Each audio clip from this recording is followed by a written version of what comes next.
Welcome to Mastering Life's Adventures, an educational podcast about tapping into your true self, the soul, your soul, the substance of your life, to discover what life's ups and downs are really about, and how to have a greater sense of purpose, peace, joy, and fulfillment.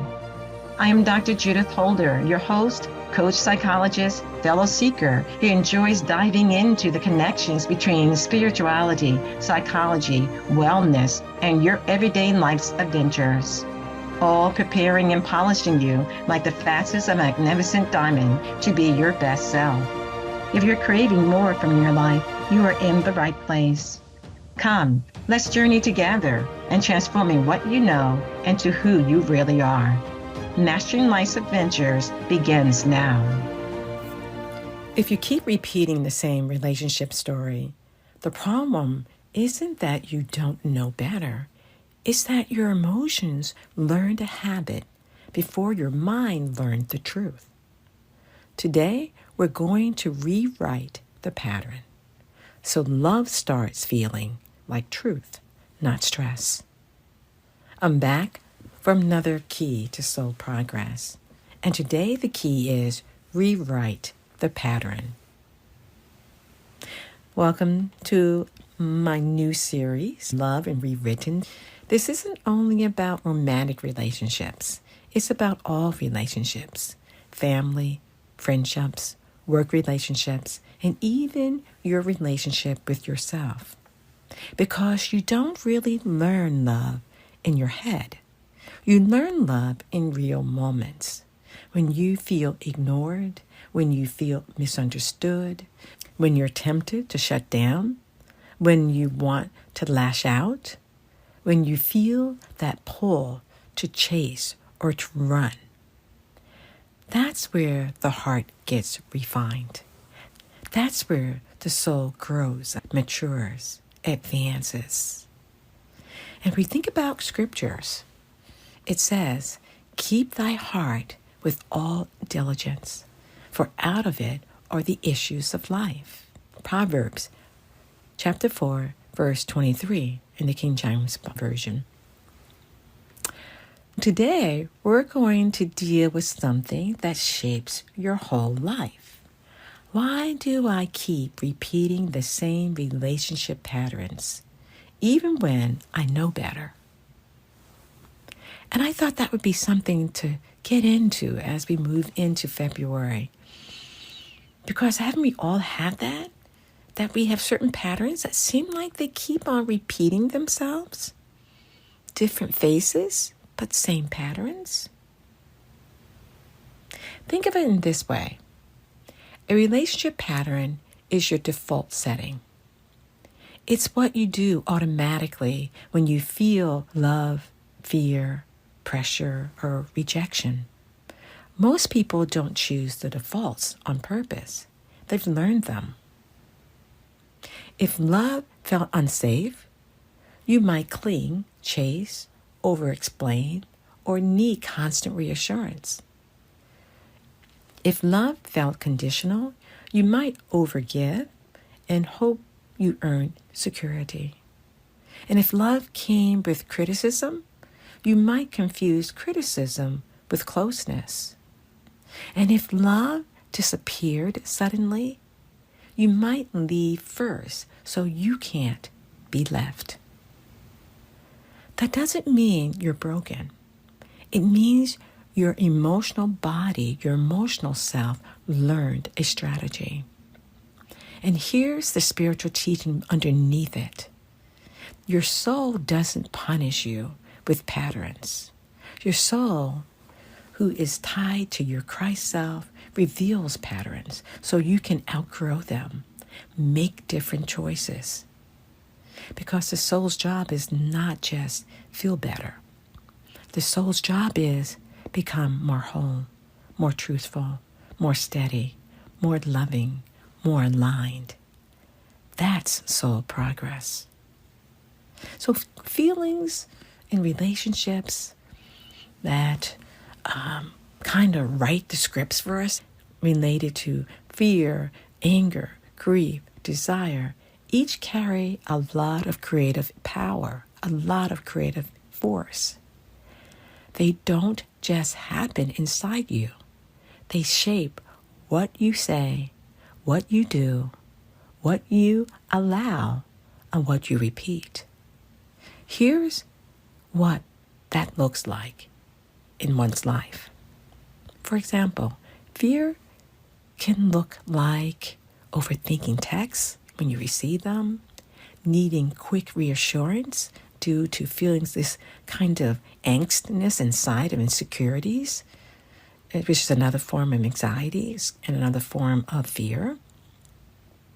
Staying quiet to avoid conflict, trying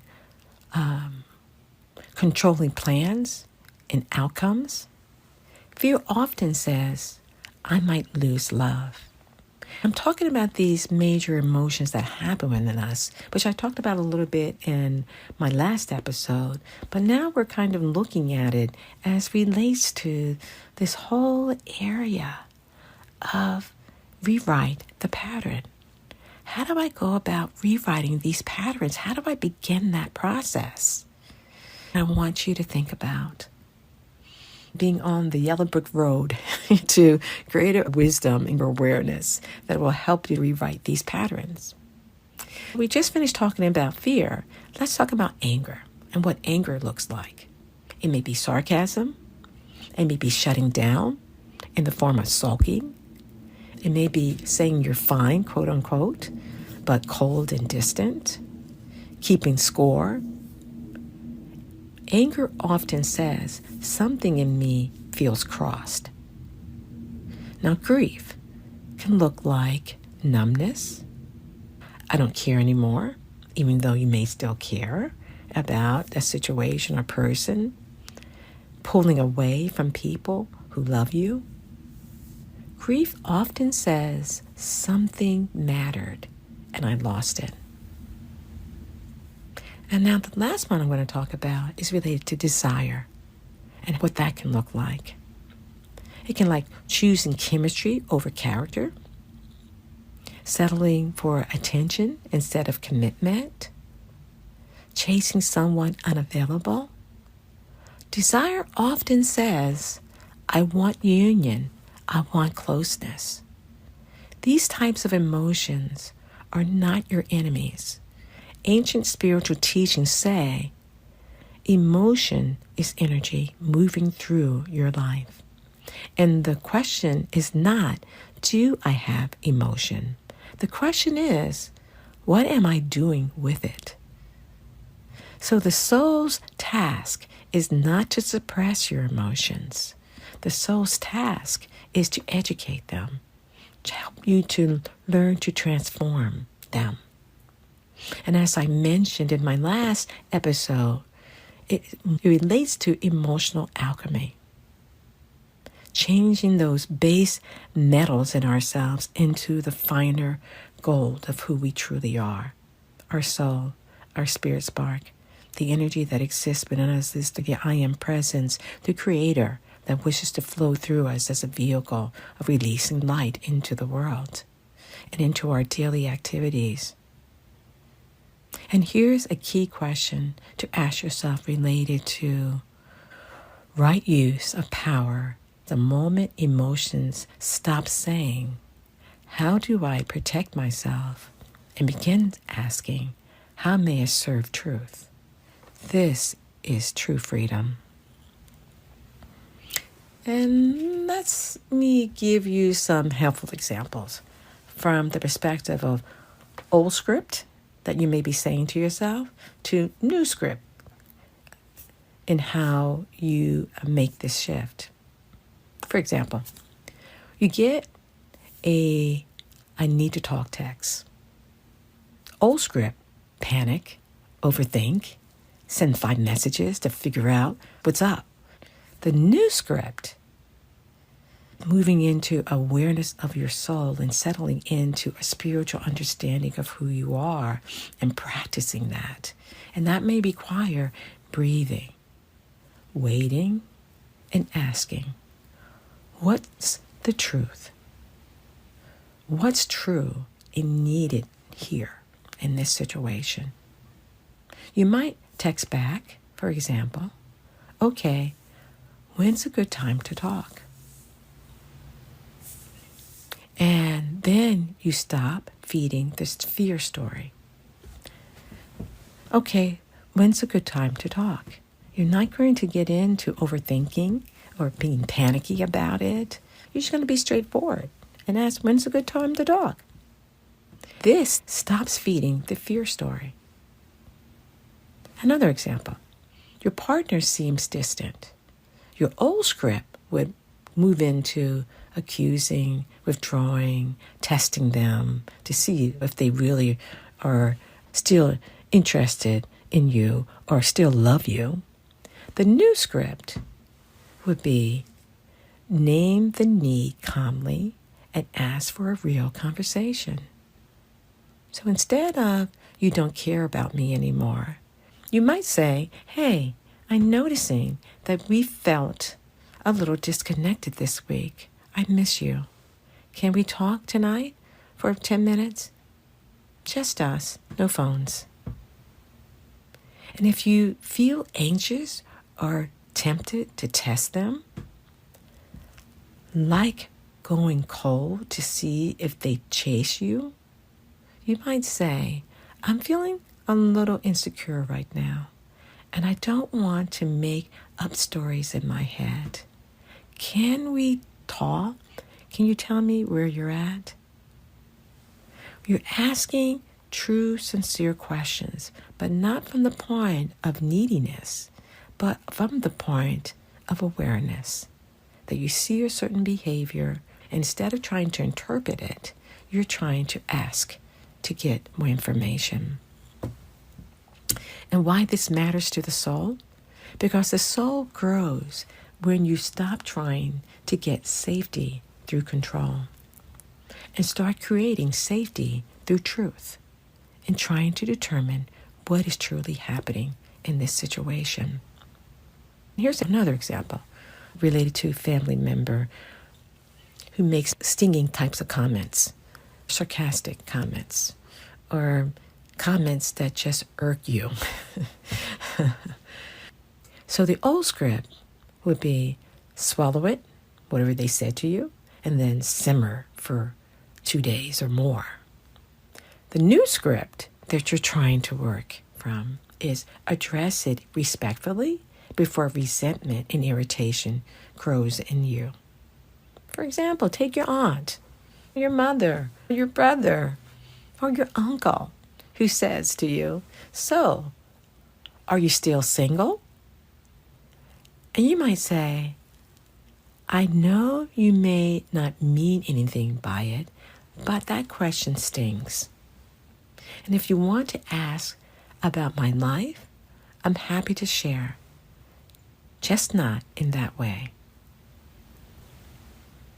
Another family member might say, you're too sensitive. And you might say, in a very calm and caring way, I'm not asking you to agree with me. I'm asking you to speak to me respectfully. And why this matters for the soul progress? Because resentment is what happens when your truth gets trapped inside. And when you practice respectful honesty, you protect the heart.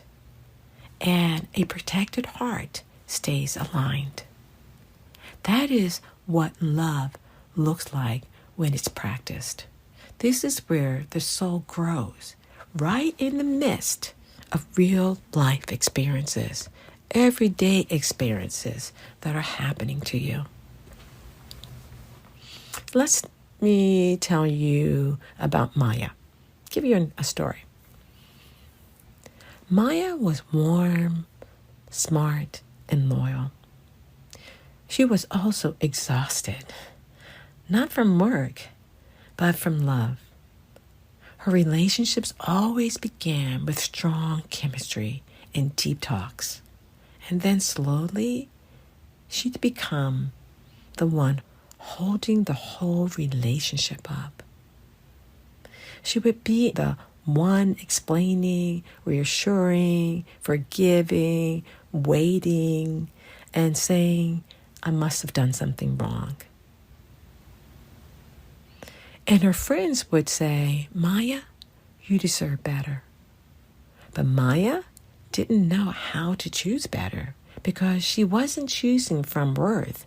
She was choosing from hope. And one night after another situation happened, it ended. Her relationship, it just ended. And she sat on her couch and whispered, why does this keep happening? And what came up wasn't about him. It was about her. Maya realized she kept falling for potential, quote unquote, potential, because her nervous system had learned something early. Love equals effort. Love equals proving. Love equals waiting. So she started practicing a simple rewrite question. Every time she felt pulled towards someone, she would ask herself, is this love inviting my highest self or my survival self? Is this pull in this relationship inviting my highest self or my old survivor self? And she had to reflect on what looked like her survivor self from old patterns, from old relationships. She had to reflect more on what love would look like with the highest self, her soul self, the true essence of who she was. So she could begin to distinguish between the two, the loving highest self and the lower survivor self. And then she made it concrete. When a new person, for example, Evan, started texting her only late at night, her old script wanted to accept the crumbs and call it connection.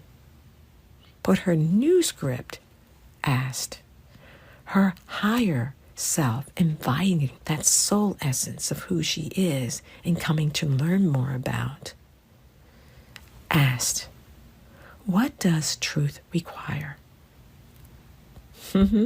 What does truth require?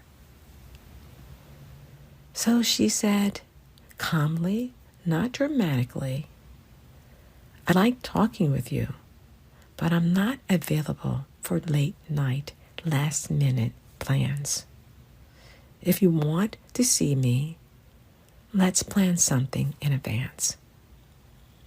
That sentence was a rewrite. It wasn't harsh. It wasn't cold. It was dignified. And you know what? Evan disappeared. Old Maya would have chased. The new Maya didn't. She felt a sting, which we all would feel, but she also felt something else. Relief. Like she had just chosen herself. And the soul lesson here is Maya wasn't learning how to get love. She was learning how to receive love with dignity. She wasn't chasing love. She was setting up a greater understanding that she too could be able to ask, is this love inviting my highest self or my old survivor self? And it's only when we ask and put what I want to call it, put out there what we're wanting to see where it lands with that person that we have an interest in, where we get clearer. So remember what she asked. She asked it calmly, not dramatically, not needily. She said, I like talking with you. I'm not available for late night, last minute plans. If you want to see me, I'd love to see you. Let's plan something in advance. That was the rewrite, as I mentioned. That's when we're now moving towards that path of our own dignity. You might be thinking, how to listen to fear without obeying it.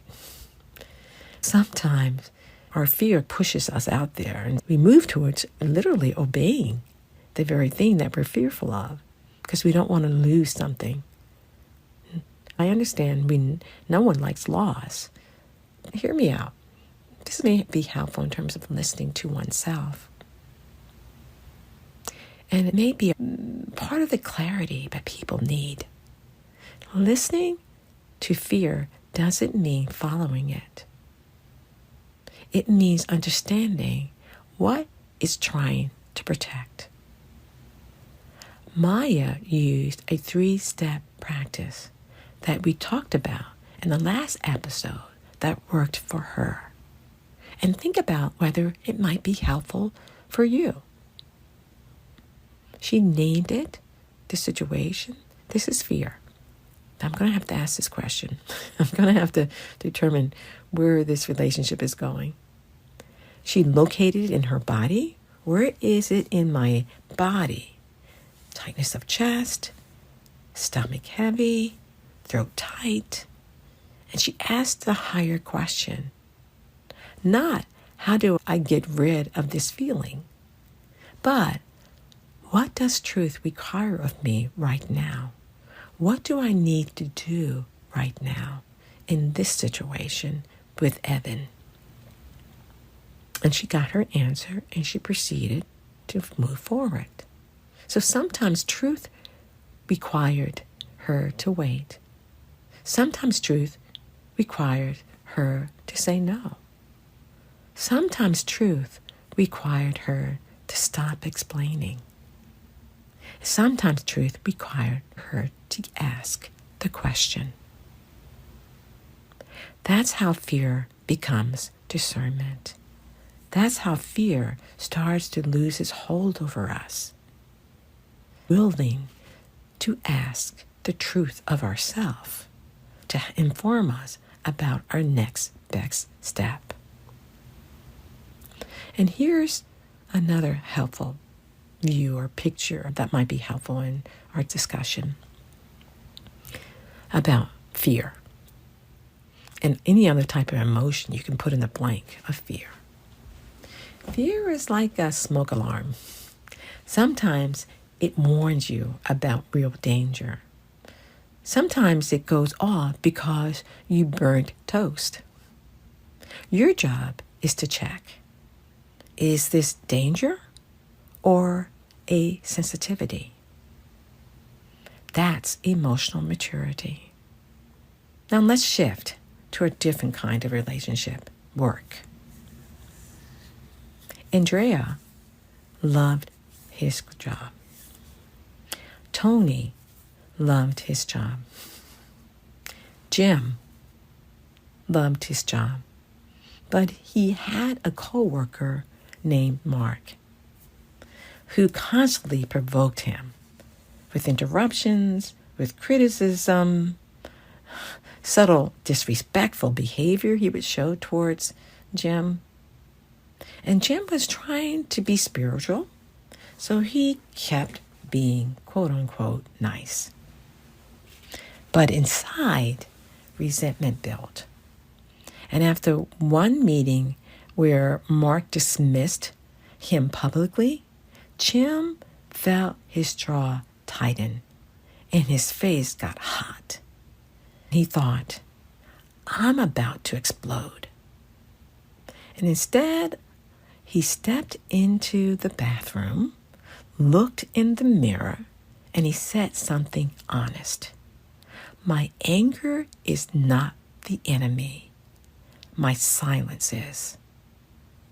That was key. Jim realized he had confused spirituality with passivity. But passivity isn't peace.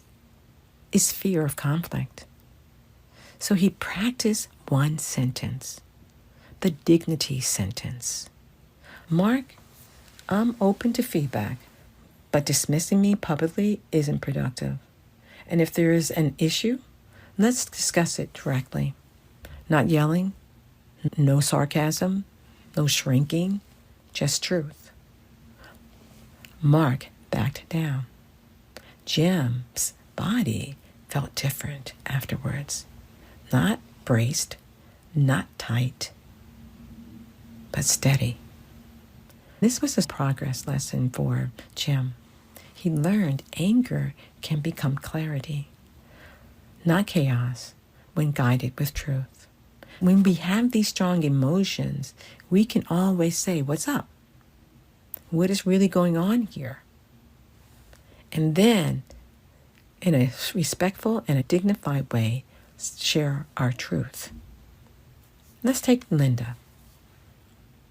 And her issue was related to swallowing irritation. We all have had irritations at times, but I thought it would be good to have an example as it relates to this next story for your contemplation and thoughts about this. This is to bring it home with family. Linda loved her sister, Tasha, but Tasha had a habit of making little comments. Nothing obvious, but enough to sting. Linda would swallow it to keep the peace, and then she'd feel irritated for days. One weekend, Linda snapped at her husband over a small thing. Right away, she saw it. The irritation she wouldn't handle in one relationship leaked into another.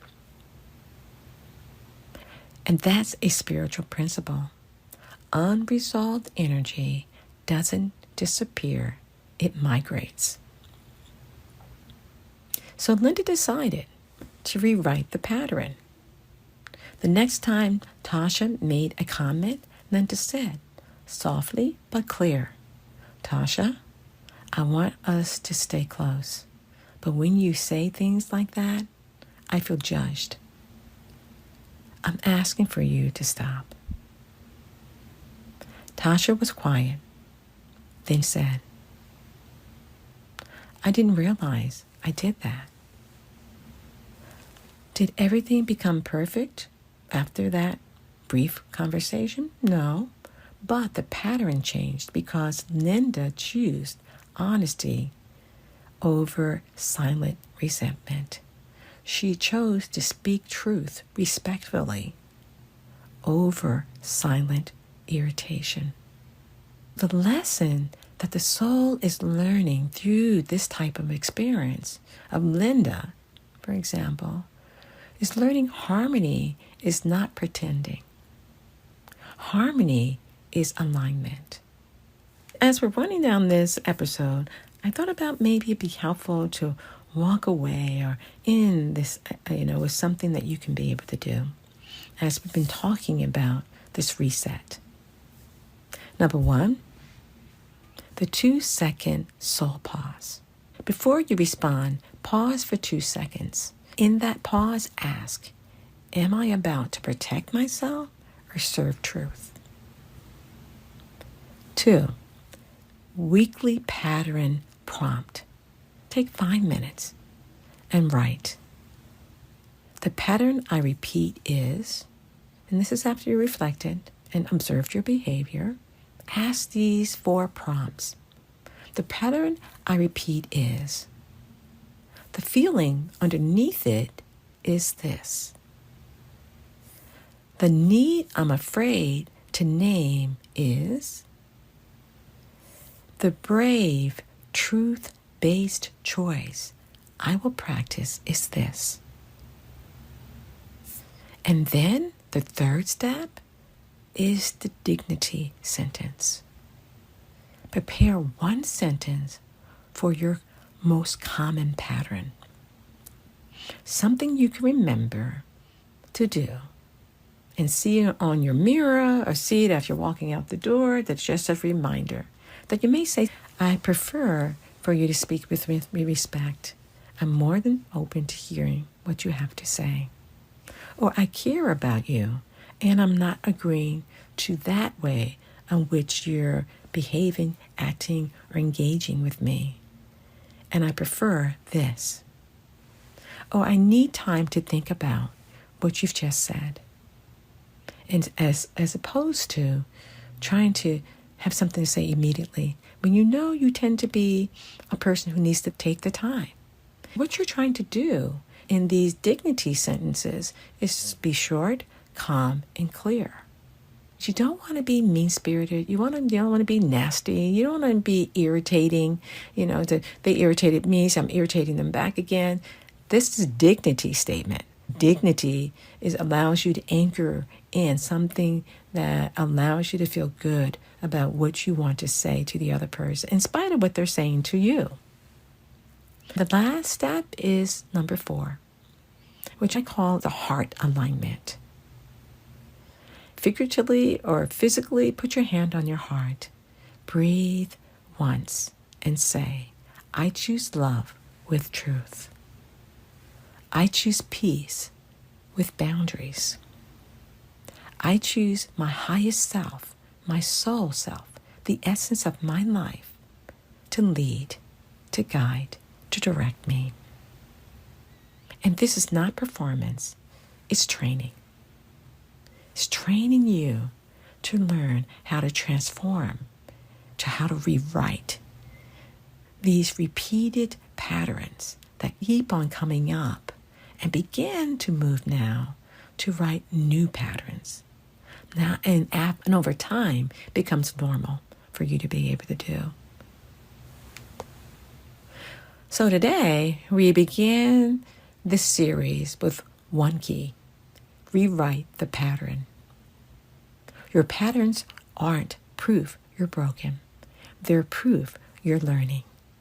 Your emotions aren't problems to hide. They're energies to educate, to learn, to grow, to transform. And your relationships aren't random. They're training ground where the heart becomes whole and the soul becomes strong.